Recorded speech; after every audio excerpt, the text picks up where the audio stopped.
신라젠을 살펴볼 수밖에 없을 것 같아요. 어쨌든 오늘 제약바이오주가 굉장히 이제 급락한 데에 따른 시초적인 역할을 했습니다. 사실 그동안 제약바이오주가 워낙에 많이 밀렸었기 때문에 기술적 반등이 좀 나올 수 있었다고 보여져요. 근데 굉장히 이제 좋지 않은 위치에서 악재가 나온 상황이어서 그 충격이 두 배, 세 배로 파장될 수밖에 없다라고 생각을 합니다.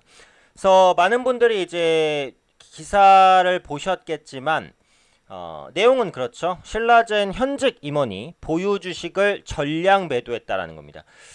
그러니까 사실은 임원이 아니고 그냥 무슨 대주주라든지 아니면은 뭐 개인인데 정말 많은 물량을 보유한 사람이 매도를 했어도 이건 악재예요.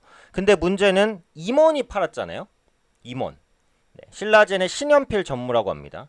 보유 중이던 주식 16만 7,777주, 지난 1일부터 5일까지 전량 장내 매도했다고 8일 공시가 됐고 처분 금액은 88억이에요. 그러니까 절대 적은 금액이 아니죠. 최근에 신라젠 주가가 약세를 보이는데 이 매도가 상당한 영향을 끼쳤다라고 보여집니다. 오늘은 그게 밝혀지면서 더 큰 하락이 나왔다라고 보시면 될 것 같아요. 임원은 그 회사에 대한 사정을 가장 잘 알고 있는 사람 중에 한 명이란 말이에요. 어떻게 보면 사실 내부자란 말이에요. 그런데 그런 임원이 주식을 매각했다라는 것은 일단 기본적으로 개인 투자자의 투자 심리 혹은 그 종목에 대한 투자 심리를 망가뜨리는 그런 악재입니다. 특히 최근에 이제 제약바이오주가 흐름이 전체적으로 굉장히 좋지 않았고, 그런데 현재 시점에서 이제 매도를 했다라는 관점인 거잖아요. 그러니까 시기적으로도 상당히 좋지 않았다라고 보여지는 거예요. 근데 이게 문제가 뭐냐면 신라젠의 가치는 제가 전에도 설명드린 대로 팩사백의 가치란 말이에요. 팩사백은 뭐예요? 임상 3상이잖아요.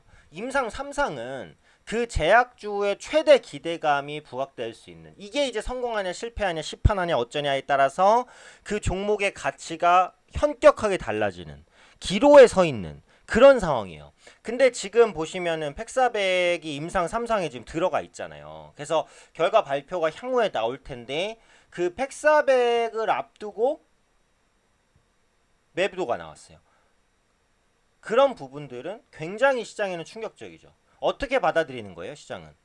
팩사백 임상 3상이 실패하나? 이런 우려감을 갖기에 충분하다는 거예요. 이게 모든 정황이 타이밍이 까마귀 나라자 배 떨어진다고 좋지가 않았다는 거죠. 물론 이제 신라젠에서는 부인을 했습니다. 신라젠 측은 신현필 전무의 주식 매도는 팩사백 인상과 무관하다라고 이제 일축을 했어요. 그리고 이제 매도의 이유를 생각해서 이제 달았죠. 그러니까 신라젠 측이 밝힌 바에 따르면 그렇습니다. 해당 임원은 작년 스톡 옵션을 행사하면서 이에 따른 세금과 개인 채무 등의 문제로 매도한 것으로 알고 있다. 연구개발, R&D 부서와 무관한 신사업 추진팀이기 때문에 임상 정보를 잘 알 수 없고 관계가 없다. 그리고 회사를 나가는 것도 아니다. 라고 말했어요. 이게 사실이면 사실 다행이에요. 근데 이게 연결이 될 수도 있는 이유는 뭐냐면 나중에 정말 신라젠의 임상이 또 실패하고 뭔가 이제 무위로 돌아가는 경우가 생긴다. 그러지 않아야겠지만 생긴다라고 했을 때는 이 임원은 사실 조사를 해봐야 됩니다. 그 정도로 지금 타이밍이 너무 안 좋아요. 네. 실제로 이제 신라젠 측이 밝힌 내용이 맞기를 바랍니다. 하지만 그렇지 않을 경우에는 주가 충격은 물론이고 그 임원에 대한 도덕성 문제까지 다 꺼내서 조사를 할 필요가 있는 거죠. 사실 지금은 아까도 말씀드린 대로 타이밍상으로 너무 안 좋았다라고 보셔야 될 것 같아요. 지금 제약바이오주 분위기가 끊임없이 악화되고 있는 와중에 악재가 더 이제 덮어졌다라고 보셔야 될 것 같으니까요. 그래서 오늘 보면은 11% 급락 마감인데 10분봉으로 봐도 종가 부근에서도 약간 올려주는 모습이 있었어야지 다행스러운 건데 초반에 이제 급락세로 진행이 되다가 약간 그 진정이 되는 듯 했다가 2시 이후에 다시 하락이에요. 그리고 종가가 뭐예요? 종가가 최저가예요. 종가가 최저가라는 건 뭡니까? 시작부터 끝까지 밀어냈다는 거예요. 밑에서 저가 매수를 하지도 않았다는 거거든요. 그러니까 그런 부분이 어때요? 이 기술적으로는 추가 하락이 불가피해요. 제가 셀트리온 영상도 오늘 찍었는데 장중에 어쨌든 추세가 깨진 상황에서는 단기적으로는 더 밀릴 가능성이 높은 거는 사실이거든요. 그러니까 그런 부분들은 앞으로도 염두를 하시면서 보셔야 되고, 신라젠도 보면은 내일 뭔가 뚜렷한 호재라든지 아니면 제약바이오주가 급반등에 나서지 않는 이상은 추가적인 하락이 좀 더 있을 수밖에는 없습니다. 근데 사실은 임원이 매도하거나 이런 것들은 미리 알 수는 없잖아요. 그러니까 이런 것들이 주식시장에 있어서의 불확실성이고, 회사 임원이 얼마나 중요한지를 알려주는 거예요.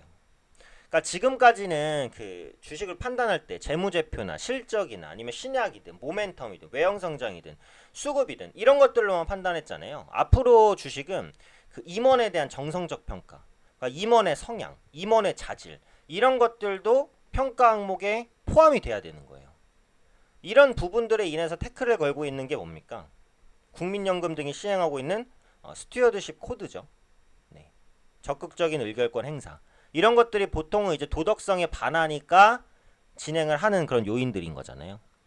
얘기가 약간 샜는데 어쨌든 궁극적으로는 추세적으로는 추가 하락 가능성이 좀 더 높기는 해요. 그러니까 단기적으로는 매도 위에 저가 재매수가 사실은 제일 좋은 전략인데 보유하고 있는 상황에서는 그게 사실 어렵죠. 근데 회사의 말이 맞다면 팩400 임상 3상은 성공할 가능성은 충분히 있는 거거든요. 그때는 주가가 급반등할 수 있어요. 근데 이번 임원의 매도가 팩400의 임상과 관계된 매도라면은 심각한 문제일 수 있다라는 거죠. 후에 임원의 조사가 필요할 수도 있는 그런 문제입니다.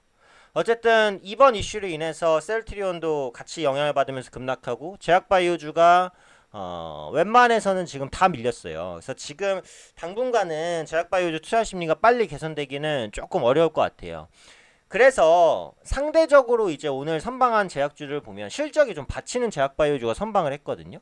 그러니까 제약바이오주 중에서도 실적이 조금 받치는 종목들은 버틸 수 있어요. 그래서 지금은 실적을 같이 체크하시면서 대응을 하셔야 될 것 같고, 오늘 시장이 일단은 많이 깨졌습니다. 코스닥은 기관 외국인 수급이 안 좋았는데도 불구하고 지수가 많이 밀렸어요. 이거는 개인의 반대 매매가 많이 나온 거거든요. 그러니까 개인의 반대 매매가 아직 끝나진 않았을 거예요. 내일이나 모레까지는 나올 수 있으니까 신용잔고 비중이 높은 종목은 역시 일단 주의가 필요합니다. 그래서 이런 부분들 전반적으로 감안하면서 오늘 신라젠 관련된 이슈를 정리해 드렸습니다. 그러니까 시장에는 항상 추세를 따르는 게 중요하니까요. 하락 추세에서는 하락 추세대로 주식 비중을 적게 현금 비중 많이, 상승 추세에서는 주식 비중 많이 현금 비중 적게 기본 전략입니다. 네. 그렇기 때문에 이 부분을 꼭 염두를 하시고 중심을 잡고 매매하실 필요가 있다라고 말씀드리도록 하겠습니다.